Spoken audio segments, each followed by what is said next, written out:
আসসালামু আলাইকুম প্রিয় শ্রোতা বন্ধুরা, আশা করি আপনারা ভালো আছেন। প্রতিবারের নিয়ে আবার আপনাদের সম্মুখে হাজির হলাম নতুন একটি ভিডিও নিয়ে।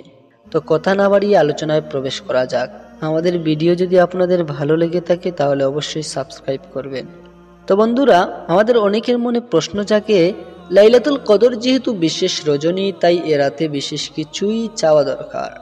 তো আমি বিশেষভাবে কি চাইবো এবং কিভাবে চাইবো, আল্লাহর রাসূল সাল্লাল্লাহু আলাইহি ওয়াসাল্লাম আমাদেরকে তাও শিখিয়ে দিয়েছেন। আম্মাজান হযরত আয়েশা রাদিয়াল্লাহু তাআলা আনহা নবীজিকে জিজ্ঞাসা করেন, ইয়া রাসূলুল্লাহ, যদি আমি জানতে পারি আজ লাইলাতুল কদর, তাহলে আমি কি দোয়া করতে পারি? নবীজি বললেন, তুমি বলো, আল্লাহুম্মা ইন্নাকা আফুউন তুহিব্বুল আফওয়া ফাফু আন্নী।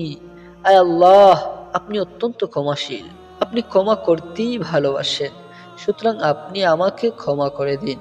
একজন মুমিনের জন্য তার রবের পক্ষ থেকে ক্ষমা ও সন্তুষ্টি অপেক্ষা বড় প্রাপ্তি আর কি হতে পারে। সুতরাং প্রিয় শ্রোতা বন্ধুরা, তাৎপর্যপূর্ণ এই দোয়াটি কেবল লাইলাতুল কদরের জন্যই নির্ধারিত নয়, পুরো রমজানেই ইফতারির সময়, সাহরির সময় এবং অন্যান্য সময়েও পড়া যায়। এমনকি রমজান ছাড়াও এ দোয়া পড়া যায়। নবীজির শেখানো দোয়া যত পড়া যায় ততই লাভ।